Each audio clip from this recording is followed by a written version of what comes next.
Queen. James Farmer has been to jail.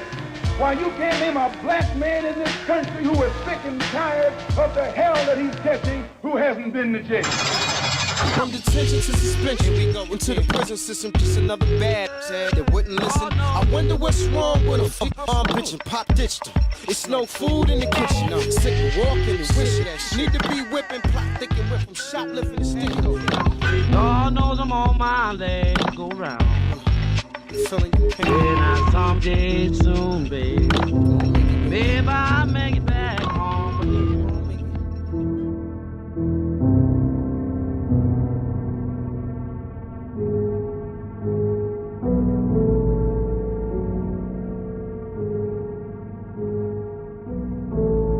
The act I committed to put me here was not just heinous, it was senseless. But the person that committed that act is no longer here. I am. I'm not gonna struggle physically against any restraints. I'm not gonna shout, use profanity, make idle threats. Understand though, that I am not only upset, but I'm saddened by what is happening here tonight. I'm not only saddened, but disappointed that a system that is supposed to protect and uphold what is just and right can be so much like me when I made the same shameful mistake. If someone tried to dispose of everyone here for participating in this killing, I'd scream a resounding no. I'd tell them to give them all the gift that they would not give me. And that's to give them all a second chance. I'm sorry that I'm here. I'm sorry that you're all here. I'm sorry that John Ludwig died. And I'm sorry that it was something in me that caused all of this to happen to begin with. Tonight, we tell the world that there are no second chances in the eyes of justice. Tonight, we tell our children that in some instances, in some cases, killing is right. This conflict hurts us all. There are no sides. The people who support this proceeding think this is justice. The people who think I should live, they think that is justice. In my heart, I have to believe that there is a peaceful compromise to our ideals. I don't mind if there are none for me, as long as there are for those yet to come. There are a lot of men like me on death row, good men, who fell to the same misguided emotions, but may not have recovered as I have. Give those men a chance to do what's right. Give them a chance to undo their wrongs. A lot of them want to fix the mess that they started, but don't know how. The problem is not in that people aren't willing to help them find out, but in the system telling them it won't matter anyway. No one wins tonight. No one gets closure. No one walks away victorious. The last words of Napoleon Beasley. He was 17 years old at the time of the crime. Napoleon was executed by the state of Texas on May 28, 2002. He was 25 years old at the time of his death. Prison industrial complex is a system situated at the intersection of government and private interests. It uses prisons as a solution to social, political, and economic problems. It includes human rights violations, the death penalty, slave labor, policing, courts, the media, political prisoners, and the elimination of dissent.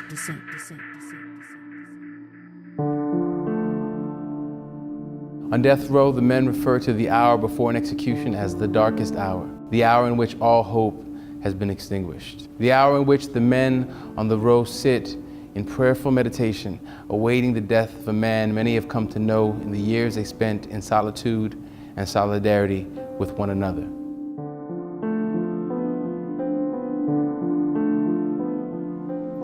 My name is Nana Williams. I'm 38 years old, and I was sentenced to death for a crime that I did not commit when I was 17 years old. In 2005, the U.S. Supreme Court ruled it unconstitutional to execute individuals whose crimes were committed as juveniles. In 1995, Nana Williams was sentenced to death for a crime he did not commit. When you know someone for a couple of years, and it adds up to 10 years, you get to know each other very well. When we go to visit sometimes, visit was much like this here. I would come outside and say hi to people's mothers, their kids. And I would look at the emotional state they would always be in. And we only had each other to talk to. So to watch them leave to the execution chamber, that in itself was hard because we would count down the weeks. They led to days, and then it led to that hour. And then we watched that person leave the cell, and we had a motto amongst ourselves that if you walk to your execution, it was an execution because that was your choice. But if you fought, we wanted to be clear that a murder was taking place, because that's what it was. It wasn't a humane process. Lethal injection is a humane process, not for the prisoner, but for the public, to make them seem like they're not doing anything that's hurtful or torturous or mean. You are killing people. And we were highly aware of that. To us, I would have rather been hung from a tree or placed in the gas chamber or shot by a firing squad so people can see me struggle. Not put me to sleep. And you watch my eyes close, and that's it. While on death row, Nanan wrote 3 books: The Ties That Bind Us, Still Surviving, and The Darkest Hour, Stories and Interviews from Death Row. Although a Texas judge ordered his release as a result of 2 evidentiary hearings, and a federal judge ordered his release in 2010, he remains in prison serving a life sentence. In my mind, I took the best qualities out of people and I try to carry them with me. So when you look around you and you can count 100 people that you know have been executed, it's hard. When you can count 200 people, it's indescribable. When you can count 300 people that you knew that are dead, a war veteran doesn't experience that in war. And when you know them personally, when you speak to them, when you live with them every day, for many people, it's impossible for them to overcome. In 2012, Nanan's publisher Robin Short brought Nanan and psychologist Dr. Betty Gilmore together to write the sequel to The Darkest Hour in order to shed light on the impact of solitary confinement and death row. We could call it execution, or we could call it a lot of things. You know they are dying. And at that moment, you see so much suffering that, you can never deal with it.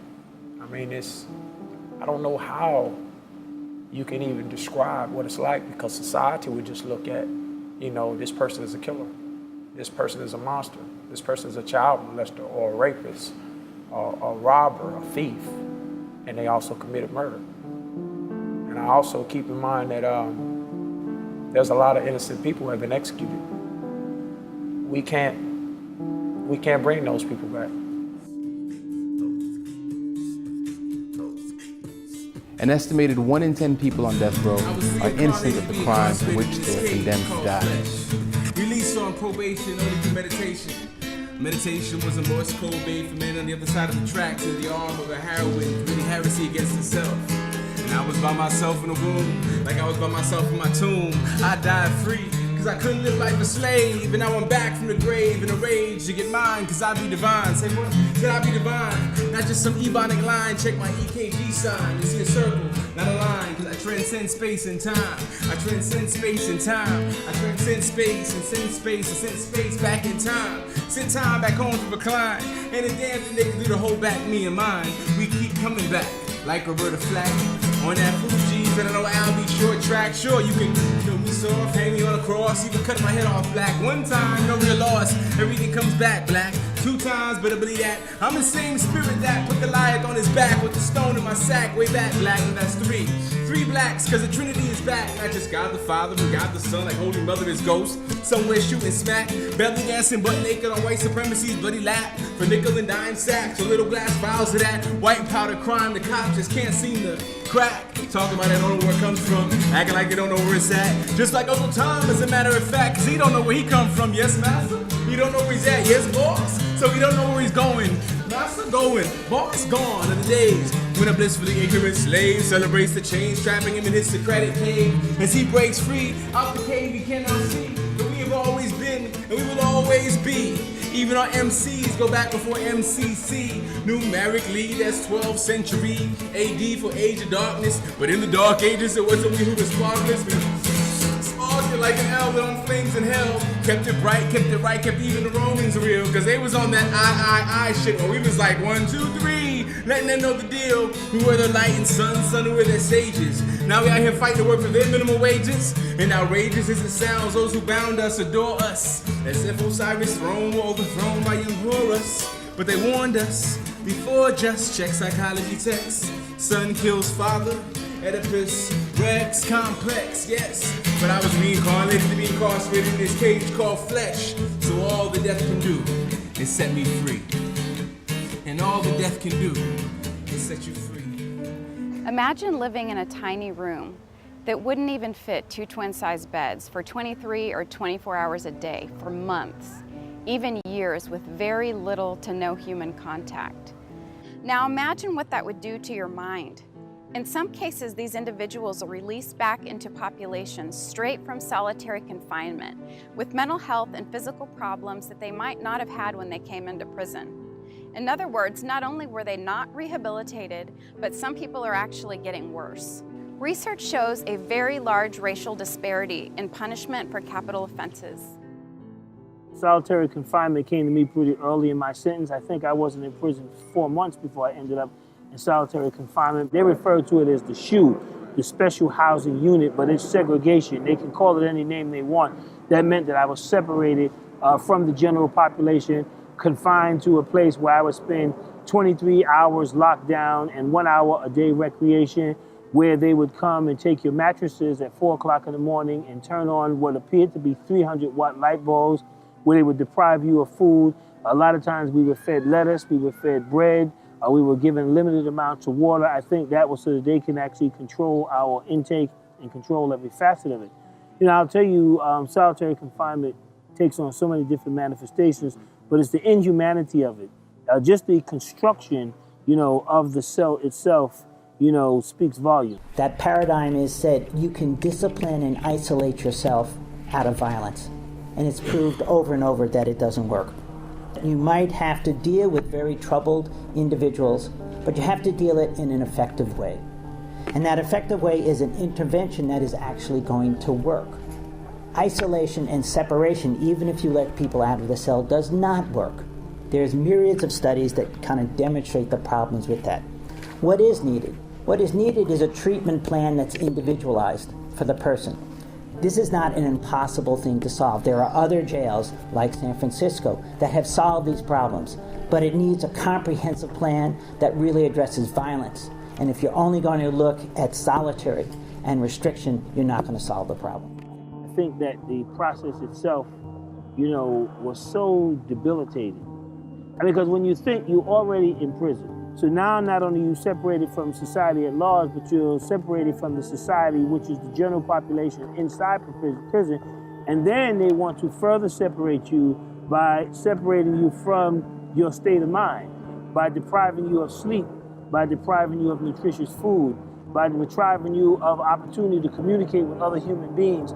And so here is now a third tier of segregation and separation from your own emotions, from your own ability to function. And I think what that does is it further dehumanizes you, it further debilitates you, and it further separates you, you know, from yourself.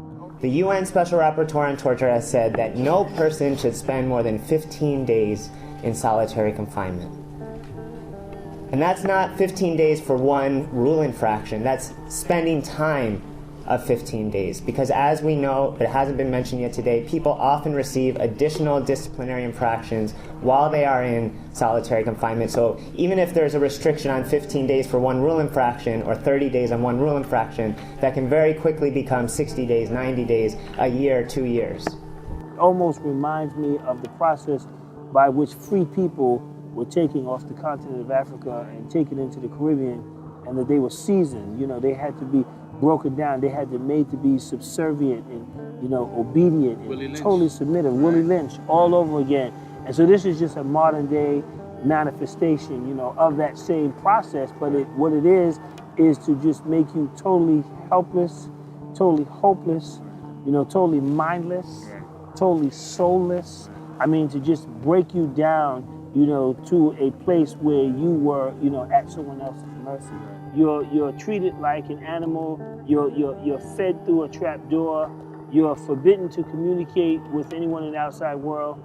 And even if you receive a visit, that visit has to take place through a 1-inch glass window, so that at no time do you ever experience the human touch. At no time do you ever experience any intimacy between you and another human being. One false move, that's your ass tonight. It ain't all good and it ain't all right. You in the wrong hood, you could lose your life. You could lose your life in the day and night. Whether wrong or right, with or without a fight. You could lose your life in the day and night. Whether wrong or right, with or without a fight. And so I think solitary confinement really has taken the whole idea of imprisonment or enslavement to a whole nother level. I think that because unfortunately the United States has perfected the dehumanization of individuals. My life is a gift inside a box, inside another box. I live in a box, inside another box, gift wrapped in the spectrum of gold, silvers, and reds. That's why kids always tear the gift wrap to shreds, because beauty don't have no flesh. It's just beautiful, like a dark summer night, when out of the darkness bursts that first ray of light. For in your darkest hour, God gives you power. So your beauty can't be boxed in forever. But have you ever been boxed in a cell? Can't sleep from the smell? Ever woke up and thought you was living in hell? One night I dreamt I was home, but I woke in my cell. And this dream was so real, it could tell by the smell of my mama's home cooking and all the things that I missed. That night, I dreamt I felt her tender kiss. I dreamt I was home, but I woke in my cell. Is there any way out of this monotonous hell? Cause I hear screams and chains and slamming jail bars. No sight of the stars, I'm harassed by the guards, so I masturbate to ease the pain. And I medicate to reality escape, special parole stipulations, manipulation, probation, globalization by big corporations got me infested with the Asians, cause I was birthed in this nation, chained on slavery plantations. There's the new manifestation of the fear-induced box that began on America's docks. A cell is an 8x10 box, and even in there, they promote the fear of going to segregation, AKA the box. And just like the slaves, we dreamed of our freedoms. We walked a straight line for our freedoms. And just like the slaves, some of us still try to escape for our freedoms. But slaves were released in a foreign nation with no education to be free and dumb, with no destination, with no destiny in this nation. Hence the creation of the first privatized plantation and the vagrancy laws. With no income, no home, slaves became vagabonds, and vagrants were less than arrested and sentenced to a private-owned, government-funded facility, where the owner ate the fruits of their labor in tranquility.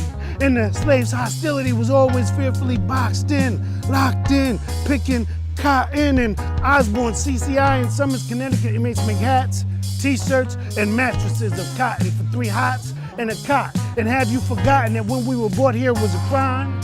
How did we get on the cycle of committing these crimes like murder, crack sales, and blackmail, and every other brother in jail is a blackmail? And how the hell do you label a crime a blackmail? I feel blackmailed, hoodwinked, bamboozled, blackmailed, blackmail. What you gonna do? What you gonna do when they come for you? And money turns to plastic and you can no longer sling rocks. Can't sing, bling bling, play board, dance, or box. And how you gonna box your way out when you all boxed in, locked in a box, doing time? The real box is in your mind. I'm back in the box. I'm black in the box, like a jack in the box, smoking crack in the box, US rap in the box, put a stamp on the box, priority black male to a majority black jail as a minority black male. The Dow Jones just had an all black sale and my life has become the stock. See, my life is a gift inside this box.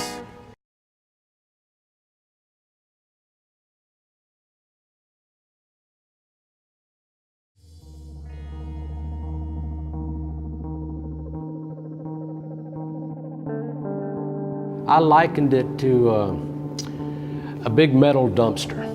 Living inside of a metal dumpster, And at random, every few minutes, when you're not expecting it, somebody would come along with a ball-peen hammer and boom, hit that metal dumpster while you're inside of it. A lot of times they'll turn the cell lights on, the big bright cell lights. They'll turn those on for count, and then deliberately leave them on for the better part of an hour until everybody wakes up and they're all angry now and beating on the doors. You know, what is the purpose of leaving them on other than just pure antagonizing? Every time they come in to open or to close anything, it's bang, bong, bing, bong, all day long. I stayed up for about a day and a half one time. I wasn't getting any sleep. I stayed up for a day and a half one time and started documenting it, right? It was like every 6 minutes, man, bang, bong, and if you could go to sleep right after they come around to wake you up for mail or necessities, clothing or count or chow, or to pick up your tray after chow or shower or go to the day room for rec or whatever they're gonna come around to wake you up for, or just wake you up to see if you're okay, if you can get to sleep immediately after that, you might stand a chance of getting a 3-hour sleep right there. That's max. You have to adapt and keep going, or else it destroys you. And at Ellis Unit, I've known men and shared meals with them and played handball with them and spent time around them. I know them. And then we all get transferred to Polunsky Unit, to the solitary confinement forever. And I don't see this man again until 4 years later. And he's already slipped over the edge. He's stone cold insane. How so? Drinking water out of the urinal, walking around babbling to himself all the time, ranting and raving and cussing at officers, and getting body slammed when you can't keep your mouth shut. You're going to get handcuffed and then get in an officer's face and start screaming and cussing them, and they're just out there. And it really makes you stop and think, because I'm going through the exact same thing he's going through. When is that going to happen to me?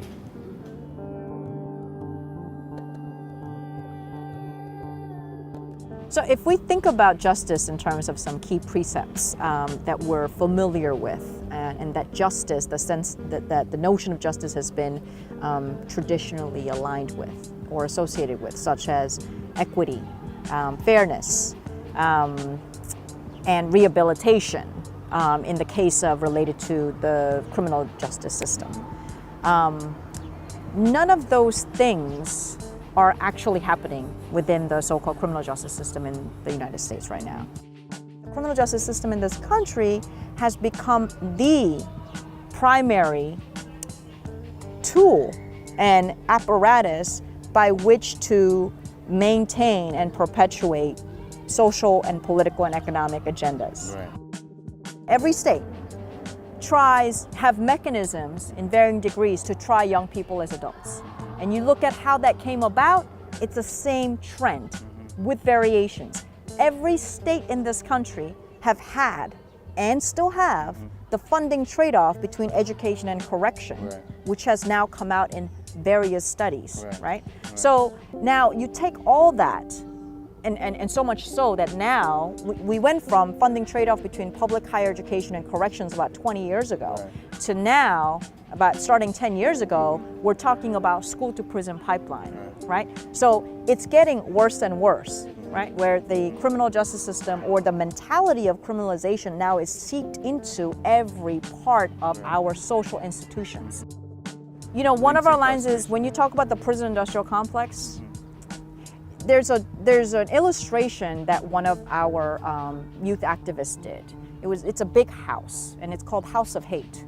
And you got multiple doors, and each door signifies, multiple doors that are just X'd out, as in you are not allowed to enter, right? Education, housing, economic development, you name it, in terms of human development, livelihood, access points are X'd out. But there's one door that's open, and that's called prison, right?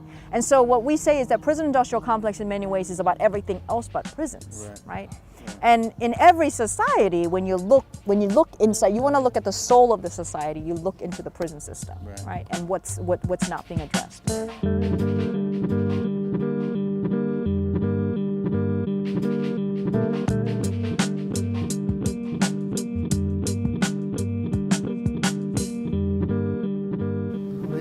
rate of incarceration in this country is horrifying. It's getting worse, not better.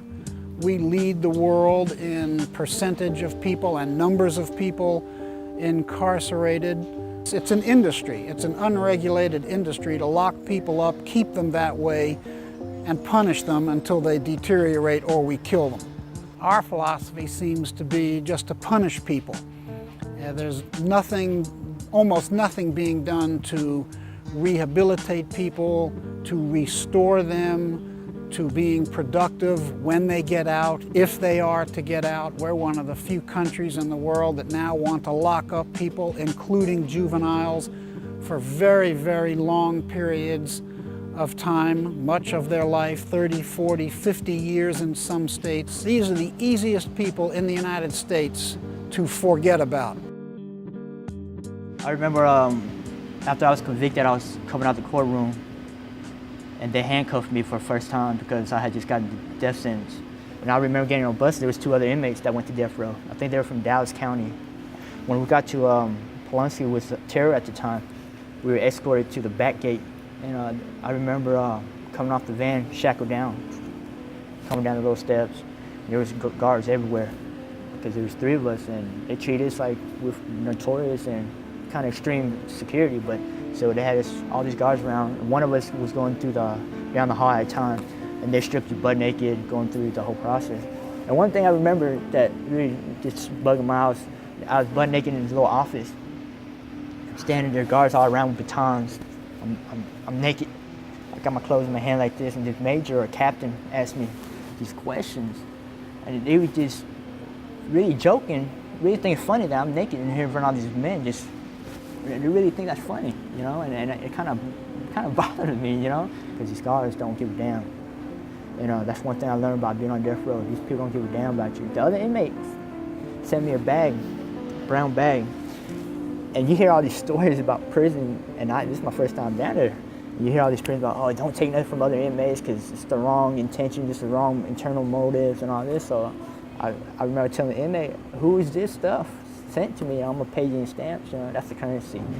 And cause they sent me like gym shorts, shirts, legal pads, stamps, soap, cause I didn't have nothing, you know. And Miller was the one that spoke to me, this other guy, which actually got off death row too.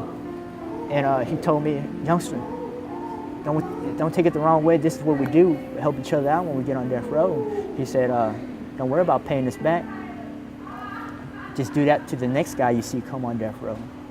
So that's one thing that was different from population inmates, that we treat a little bit closer.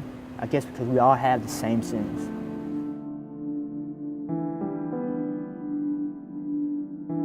The criminal justice system draws a harsh line between perpetrators and victims. The criminal justice system does not provide the opportunity for jurors and judges to put context to behavior. It has been said that hurt people hurt people. Bringing context to behavior humanizes rather than vilifies. Contextual information allows us to transform our passion into compassion, and compassion is paramount to our humanity. We don't have a voice, we don't have a chance to express how we feel, what we think. We're just judged, dehumanized in so many ways that although the newsletter reached many countries, I want to produce a book that will capture individual stories and show that there were people on death row, not the monsters, you know, everyone is just depicted as, because the darkest hour, to me, I want to capture people from different generations, different lifestyles, different racial backgrounds, and try to merge those stories into one book that will not just give a reflection of the individuals, but a reflection of society. The book is called The Darkest Hour because executions take place at 6 o'clock. And for us, you know, it's the worst time for all of us because we anticipate the execution an hour before its arrival and an hour after the execution has taken place. You know, a lot of people refuse to accept their trays, their last tray, you know, which we call child time. It's the last meal of the day, and it's an hour of silence, it's an hour of pain, and sometimes it's an hour of extreme violence of people protesting execution, setting fires, you know, throwing spears, throwing feces. You know, it's people struggling with the expectation of their own death. And that book, to me, it wasn't about me, it was about everyone's lives. And it was individuals trying to tell the stories that would affect us all. So it was a challenge to capture the individual as well as capture the environment in which we all lived in. If you put a dog in a cage and you walk by and you kick that cage every day and you feed that dog garbage and you starve that dog and you harass and you antagonize that dog and you just aggravate the piss out of it, when you open that door, you know, that dog's gonna bite you. If you lock a person up in Ad Seg with no rehabilitation, no schooling, no coping skills, no anger management, what's the conflict resolution? That's what you said, right? With no teaching about conflict resolution, I don't know anything about that. I could have used that a long time ago. But you put them in this environment where it's rough in there, man. It's rough. And then all of a sudden you let them out into the streets. You know, think about this. What do you think's gonna happen? They're gonna get out with no coping skills. They're back in that chaotic world again, and they're gonna go do what they know how to do, which is do wrong. And can't keep doing that. Can't keep doing that. Prisons, locking people up in the United States is such a big part of the economy. It is. Think about it. Somebody's got to supply this wood and plastic for these chairs, you know, and all the officers that are hired to oversee us, and you know, the bricks to build the place, and you know, the people to keep it supplied with food and linens and towels, and the commissary, you know, the food products that we buy. You know, somebody's got to supply all that. If it wasn't big business, why would the private sector be crawling all over each other trying to build private prisons? This is how them best I niggas do. This is the sound of the Brooklyn Zoo. This is how them prospect niggas do. This is the sound of the Brooklyn Zoo. This is how them Crown Heights niggas do. This is the sound of the Brooklyn Zoo. This is how them Red Hook niggas do. This is the sound of the Brooklyn Zoo. This is how them East New York niggas do. This is the sound of the Brooklyn Zoo. This is how them Brownsville niggas do. This is the sound of the Brooklyn Zoo. This is how them Sunset niggas do. This is the sound of the Brooklyn Zoo. This is how them Williamsburg niggas do. This is the sound of the Brooklyn Zoo. This is how them Fort Greene niggas do. This is the sound of the Brooklyn Zoo. This is how them Clinton Hill niggas do. This is the sound of the Brooklyn Zoo. Yeah, yeah, yeah. BK-LYN. Come on, and we don't stop. And you know this, man. Blackout, y'all. Blackout.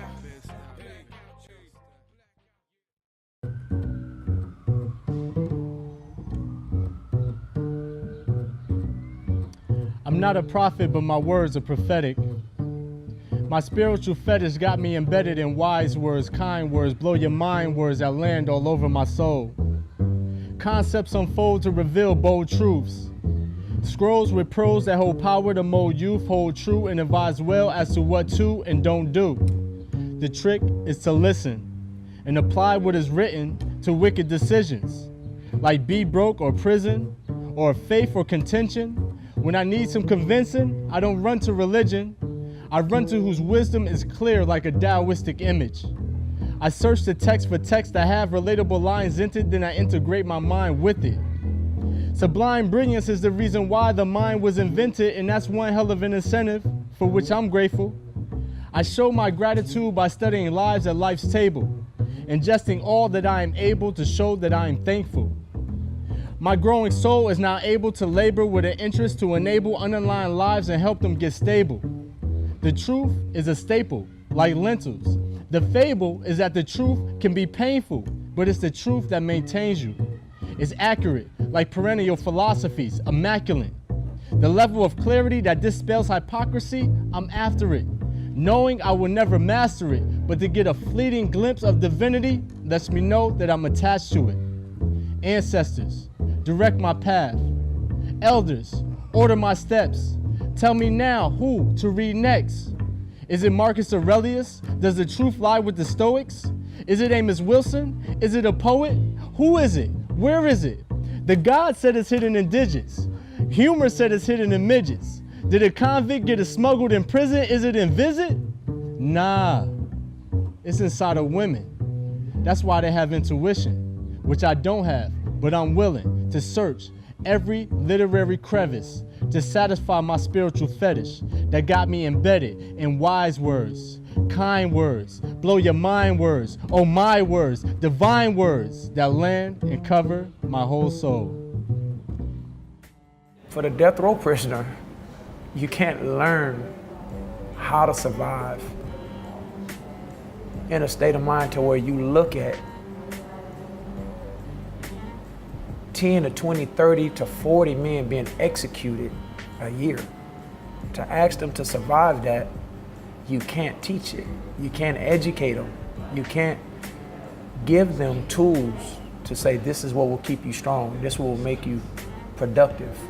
I mean, when you look at the psychological effects, there's so many that I just can't figure out, why don't we change certain things as a society?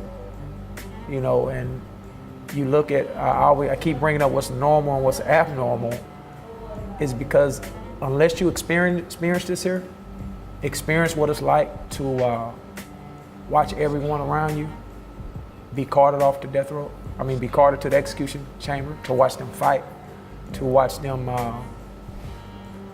walk with their head held high, or to watch them be dragged away in tears.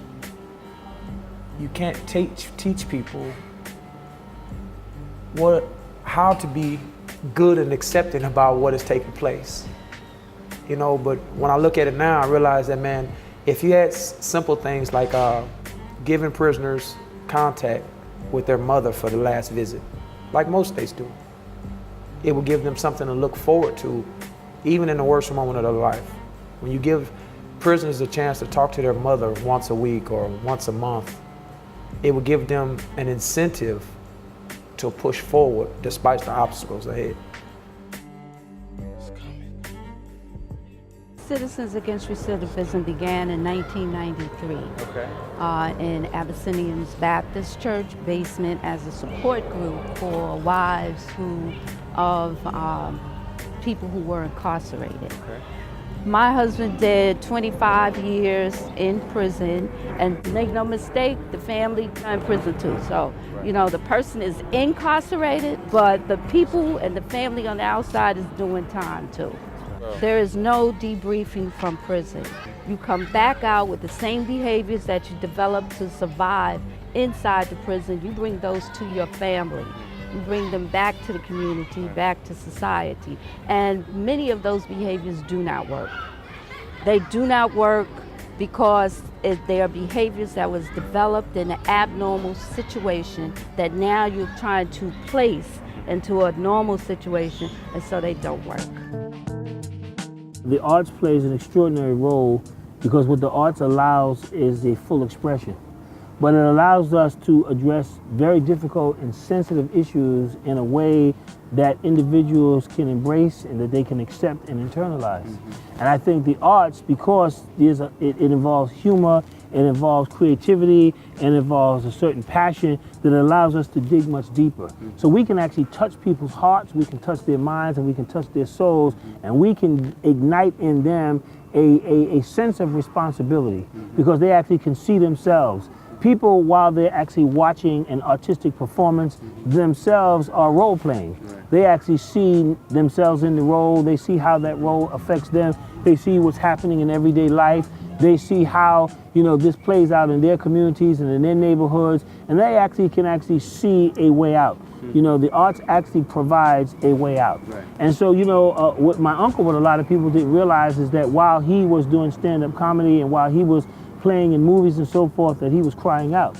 It's just that people weren't able to see that he was actually crying for help but he was, because anyone who's actually, caught up in any kind of addictive lifestyle certainly, knows that they are yearning for help, and that they looking for assistance. So I think that was important. So for me, being exposed to the arts, all my life, I always knew that arts was a way to allow me to say things that perhaps I couldn't otherwise say, to do things that perhaps I couldn't otherwise do, because I can hide behind the character, and I can actually get into the character, and I can become the character, and so that if people are really annoyed or angry or upset, that they're really not upset at me, they're upset at the character.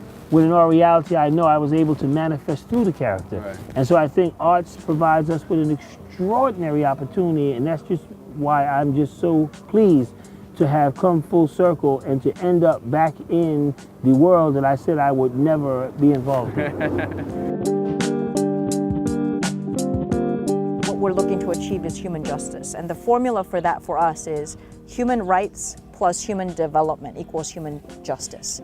And for us, that formula is not just to kind of educate some abstract public, but it's really first and foremost to hold us accountable to our own visions and ideals. That we can't just be fighting for basic human rights, which is important, but in many ways that's regressive. It speaks to a state of imbalance of power and oppression, and something's wrong. We also need to make sure that we ground ourselves in human development, which is really reaching the fullest of potential of ourselves, of our community, and society at large. And only then can we achieve human justice. Live each day as if there is no tomorrow to borrow a second chance from. Breathe each breath as if with your last lung when you and yours are on the run from an avalanche weighing over a ton. Speak each word as if spoken with a stolen tongue, stolen from the head of 100 hungry hunters surrounding with 100 loaded guns. Climb each ladder as if your hands land on the last rung as you rise into the sky to the sun goodbye. Savor each kiss as if your lips kiss God's left eye. The second she goes blind and has to find someone who sees things her way to help redesign the universe back before time. And you just happen to be there after meeting her in prayer. Pray each prayer as if it is the last prayer anyone anywhere will ever say or hear. Pray for enough to share with those around you, not for enough to spare as if next year said you would be there. Somebody say you'll be here another day. Nobody knows if you'll be another hour. How do you know you'll be here another minute? Experience each minute as if an eternity is in it, and 1,000 lifetimes will be behind you after each minute is finished. Finish each meal as if each morsel of each mouthful carries the last sensation your senses will ever feel, from forehead to heel. Feel each caress of your skin as if flesh is the only unforbidden fruit in a world full of sin, in a world full of shame, in a world where pain is the last remaining measure of a long-lost science called love. And love is buried at the bottom of a sea of secrets in a silver treasure chest. But we are the pirates, and we are the pilot, and we are the deep sea divers who know these waters best. Give your very best. Whenever you give it all, as if to give any less would bring about the fall of humankind. And that kind of unkind kindness is better off unborn in the mind, or born in a word, or born in a deed. The world doesn't need what the world needs is for you to believe your every deed matters, your every word matters, or every thought matters more than you imagine. So imagine this. Imagine this moment is the moment you lived your life to get to. It is. Imagine this moment is your final destination, the final door your feet will step through. It might be. If you left your life this very moment, why would you have shed your very last tear? Where would you have fought your very last fight? Who would have the very last face you faced in the middle of your very last night? Care for those who care for you as if the present is a gift. The future may not give you another chance to steal a second glance from. Make love to your beloved as if there is no next time after this time to rescue your romance from. Love to live as if not to, only give death a chance to cheat you before he greets you into the afterlife. Live each moment of your life as if it is your very last. And go to the grave knowing you took nothing for granted. The criminal justice system of the United States of America is suffering from a profound lack of compassion. I think the most obvious thing that I'm going to say is that we probably should do away with solitary confinement. We really have to spread this to the public. I think that the world needs to know, just like we brought down apartheid in South Africa, we really had to publicize it. We had to bring in the entire world for them to see and then put pressure on the United States. I think that same process can be used. I think that we also have to understand that once we do away with it, that those individuals who went through solitary confinement have to receive intense counseling. I think that there has to be clinical interventions, that we need to understand that the emotional trauma that an individual experienced while being in solitary confinement has to somehow be reversed. Eventually, these individuals, when they're released, have to return back, to society at large. And in doing so, if we bring a person who's ill-prepared, an individual whose humanity has been damaged, then they actually pose a greater threat to public safety and to public health than an individual who hasn't gone through that. So I think that our solution is a holistic one. My little brother, when people used to ask him, where's Nanan at? He would tell me, Nanan is in the army somewhere, or Nanan's in school, because people would judge him like they judge me. They say, well, if he told him his brother was on death row, people would look at him like, what the hell did he do? And they would look at him and say, well, what are you capable of doing? And that went for my sisters and my mom too. Everyone always had to explain, why I was on death row, because they immediately thought of something sick and twisted. So writing for me, I saw a cloud that my life put over my family's life. And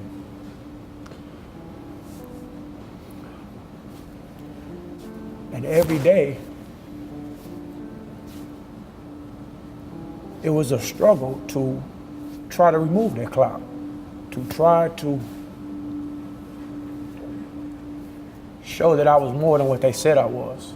I would rather my little brother or my sisters to say, where's Nanan? And if they told them I was on death row, they could say, my brother helped a lot of people. My brother wrote books, and over time, I felt like I made my family proud, but it didn't become about my personal interests anymore. It became about, I made promises to guys that are no longer here. They would ask me, would you write about me in a newsletter? Would you let people know the qualities that I saw in them? Not what the media saw, not what the crime said they did, but the personal things. And the more I began writing, I felt like I owe them something, because I was their voice, and when I got off death row, it wasn't so much that at the time I cared about education. I care about education now, but I felt like if I could become a prisoner with tons of degrees, with bachelor's degrees and master's degrees and this associate's degree and that degree, I want to show that you can take the worst of us and we can become the best of us. Because it didn't matter what people thought of me, my actions would speak louder than words.